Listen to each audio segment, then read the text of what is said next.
Bonjour à tous mes amis professionnels nomades, ici Dean, je vais vous parler aujourd'hui de l'expérience professionnelle à CCA. Il y a beaucoup de gens qui m'ont posé des questions là-dessus par rapport au PER, ça s'appelle. C'est un des requis pour devenir membre full member à CCA. Et PER, ça veut dire Practical Experience Requirement. Donc avant de commencer, allons sur les règles et je vais vous expliquer pourquoi ça peut être un problème. Le PER, ça a été un problème pour moi. C'est pas aussi simple que ça y paraît. Parce que si on regarde les règles d'abord, donc les règles générales du PER pour la qualification à CCA sont conçues pour s'assurer que les candidats acquièrent non seulement les connaissances théoriques nécessaires, mais aussi une expérience pratique essentielle pour devenir un professionnel comptable compétent. Ces règles ont été mises en place pour garantir que chaque candidat, en plus de ses études, développe les compétences pratiques indispensables dans le monde du travail. Les candidats doivent compléter 36 mois d'expérience professionnelle pertinente. Cela signifie qu'ils doivent travailler pendant 3 années complètes dans un environnement où ils peuvent appliquer les compétences comptables et financières qu'ils ont apprises. Donc c'est 3 ans déjà. Ça n'a pas besoin d'être 3 ans à la suite. Ça n'a pas besoin d'être 3 ans dans une même entreprise. Moi, je l'ai fait dans 2 entreprises différentes. Ça n'a pas besoin d'être à temps plein. Si vous ne le faites pas à temps plein, vous êtes à mi-temps, et ben ça vous prendra 6 ans. Il faut que ce soit l'équivalence d'un temps plein pendant 3 ans. Si vous faites du mi-temps, ça va vous prendre 6 ans. Cette expérience doit être directement liée aux responsabilités et aux tâches que l'on attend d'un comptable qualifié. Vous ne pouvez pas faire n'importe quelle expérience professionnelle, ça paraît logique, mais bon, il faut que je le répète quand même. Il faut que vous soyez dans quelque chose de pertinent. Votre job doit être pertinent avec le contenu ACCA, ce qui est logique. Et vous allez voir comment cela peut devenir un problème si ce n'est pas pertinent. Je vais m'expliquer. Parce qu'en fait, pour valider tout ça, il va pas y avoir un commissaire ACCA qui va venir à votre travail. Non. C'est à vous d'enregistrer tout ça sur votre compte ACCA. Et la vérification se fait auprès d'un superviseur qualifié. Et c'est là où est le problème, mes amis. Il faut qu'un superviseur de votre entreprise signe auprès de la CCA le temps que vous avez travaillé dans l'entreprise. Ce superviseur n'a pas besoin d'être un ACCA, mais il a besoin d'être un membre de l'IFAC, IFAC, International Financial Accounting Committee, je crois. Je ne sais plus le nom en entier, mais en gros, l'IFAC, c'est l'association internationale de tous les corps comptables du monde. Donc, si vous êtes un membre ACCA, par défaut, vous êtes aussi un membre de l'IFAC. Mais pas que. Si vous êtes un CPA américain, vous êtes membre de l'IFAC. Si vous êtes un expert comptable français, vous êtes membre de l'IFAC. Ok ? Donc l'IFAC, ça regroupe tous les corps d'experts comptables du monde, entre guillemets. Et il y en a plein. Vous pouvez aller regarder sur le site de l'IFAC pour voir la liste complète. Mais c'est cette personne qui doit signer votre expérience. Il faut que ce soit un expert comptable d'un des corps comptables du monde. Et c'est là où ça devient problématique si vous êtes dans une entreprise où il n'y a pas d'expert comptable.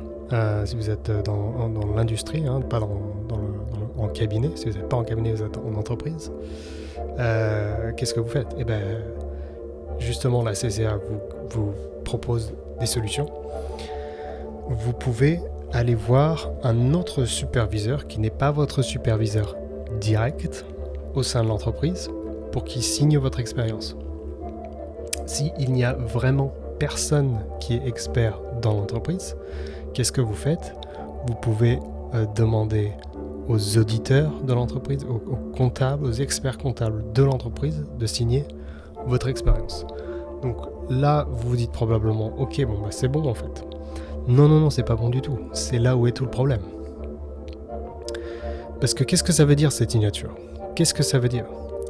Si vous devenez un membre ACCA, vous avez travaillé dur sur tous les examens, vous avez bossé comme un malade, et enfin, vous devenez membre ACCA. Vous avez passé toutes les étapes, tous les obstacles, vous avez passé tous les contrôles d'éthique, de morale, vous êtes quelqu'un qui ne triche pas, qui ne va pas travailler pour des criminels, qui ne va pas blanchir de l'argent, tout ça.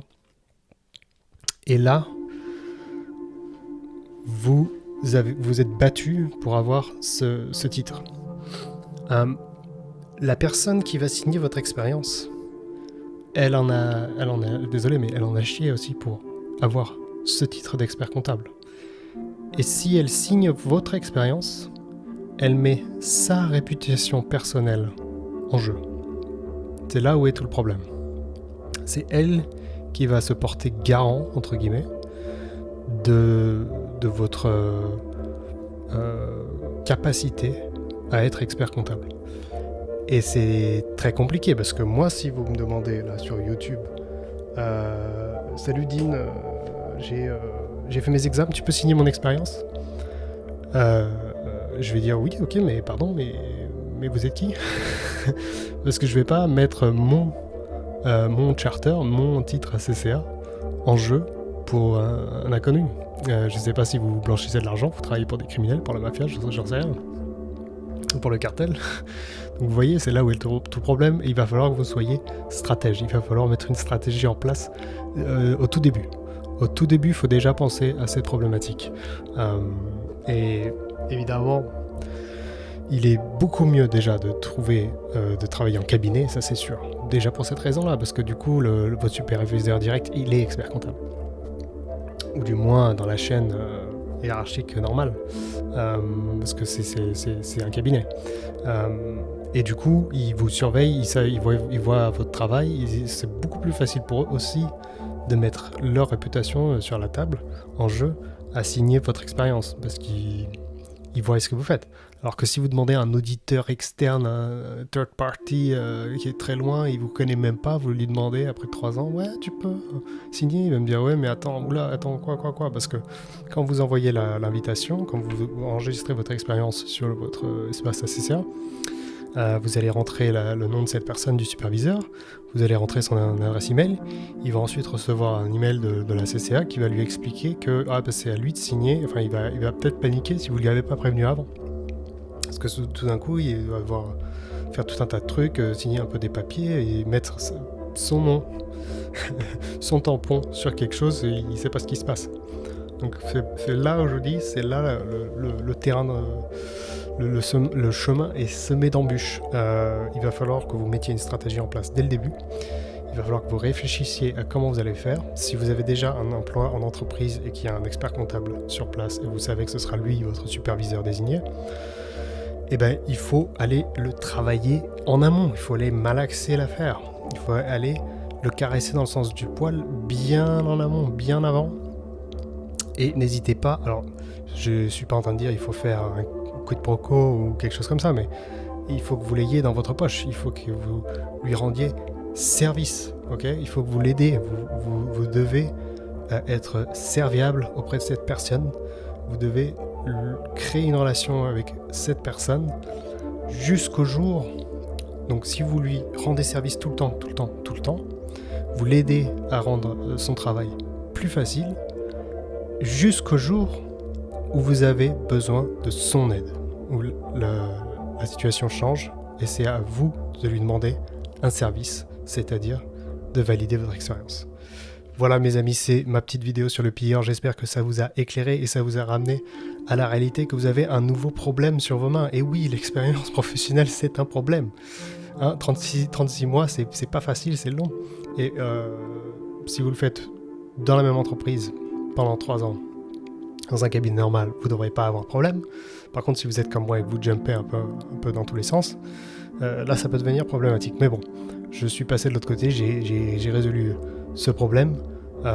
Mais sachez que s'il n'y a pas de superviseur, vous êtes un peu j'ai pas envie de dire dans la hein. Et c'est déjà un premier signal parce que beaucoup de gens disent oui mais je travaille dans là, est-ce que ça compte l'expérience, je travaille dans ce type d'entreprise, est-ce que ça compte? S'il n'y a pas d'expert comptable, déjà vous avez votre réponse. C'est pas assez pertinent. Une autre chose que j'ai pas mentionné et que je dois mentionner, c'est que vous allez devoir enregistrer des objectifs de compétences, ça s'appelle. Il y en a 9 à faire. Et c'est à vous d'écrire un petit texte de 200 mots pour chaque objectif. Vous pouvez trouver le PDF sur le site ACCA. Et ils sont assez difficiles, mais en gros, c'est genre des milestones, des espèces de thèmes que vous devez remplir pendant votre expérience. Donc par exemple, il y a quelque chose sur l'éthique, il y a des taxes, il y a tout un tas de différentes choses que généralement les comptables font. Et c'est à vous d'écrire un petit texte pour dire oui, j'ai fait ça. Et ensuite, ces petits morceaux de texte sont ensuite envoyés à ce fameux superviseur qui va les signer avec votre expérience. Ça s'appelle les Performance Objectives. Okay? Voilà mes amis, je m'arrête là sur ce sujet. Je vous souhaite une bonne journée et je vous invite à aller regarder les autres vidéos. Merci.